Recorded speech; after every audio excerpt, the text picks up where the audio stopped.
Vous vous êtes convertis à Dieu, en vous détournant des idoles, afin d'attendre des cieux son Fils, qu'il a ressuscité. Lecture de la première lettre de saint Paul apôtre aux Thessaloniciens.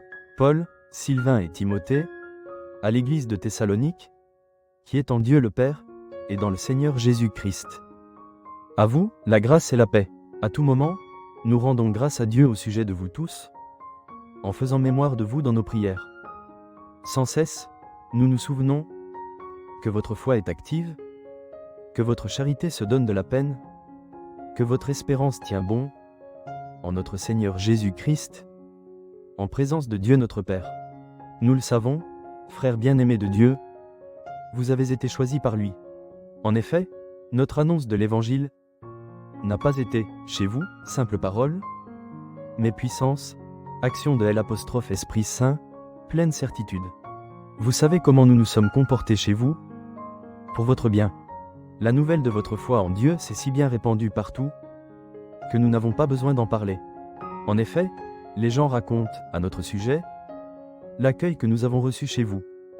Ils disent comment vous vous êtes convertis à Dieu, en vous détournant des idoles, afin de servir le Dieu vivant et véritable, et afin d'attendre des cieux son Fils, qu'il a ressuscité d'entre les morts, Jésus, qui nous délivre de la colère qui vient.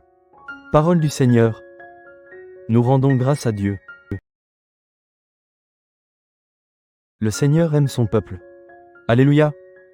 Chantez au Seigneur un chant nouveau, louez-le dans l'assemblée de ses fidèles.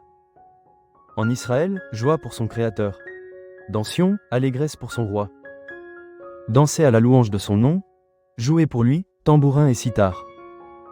Car le Seigneur aime son peuple, il donne aux humbles l'éclat de la victoire. Que les fidèles exultent, glorieux, criant leur joie à l'heure du triomphe. Qu'ils proclament les éloges de Dieu, c'est la fierté de ses fidèles. Parole du Seigneur. Nous rendons grâce à Dieu.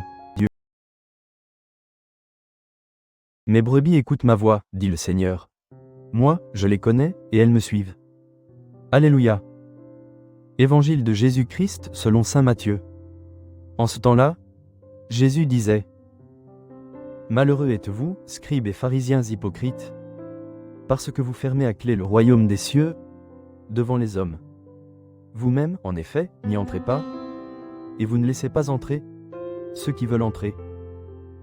Malheureux êtes-vous, scribes et pharisiens hypocrites, parce que vous parcourez la mer et la terre, pour faire un seul converti, et quand c'est arrivé, vous faites de lui un homme voué à la géhenne, 2 fois pire que vous.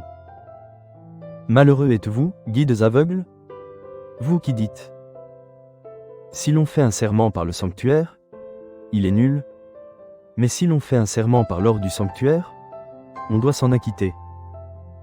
Insensé et aveugle. Qu'est-ce qui est le plus important ? L'or ? Ou bien le sanctuaire qui consacre cet or ? Vous dites encore : si l'on fait un serment par l'autel, il est nul, mais si l'on fait un serment par l'offrande posée sur l'autel, on doit s'en acquitter. Aveugle. Qu'est-ce qui est le plus important ? L'offrande ? Ou bien l'autel qui consacre cette offrande ? Celui donc qui fait un serment par l'autel, fait un serment par l'autel, et par tout ce qui est posé dessus. Celui qui fait un serment par le sanctuaire, fait un serment par le sanctuaire, et par celui qui l'habite. Et celui qui fait un serment par le ciel, fait un serment par le trône de Dieu, et par celui qui siège sur ce trône. Acclamons la parole de Dieu. Nous rendons grâce à Dieu.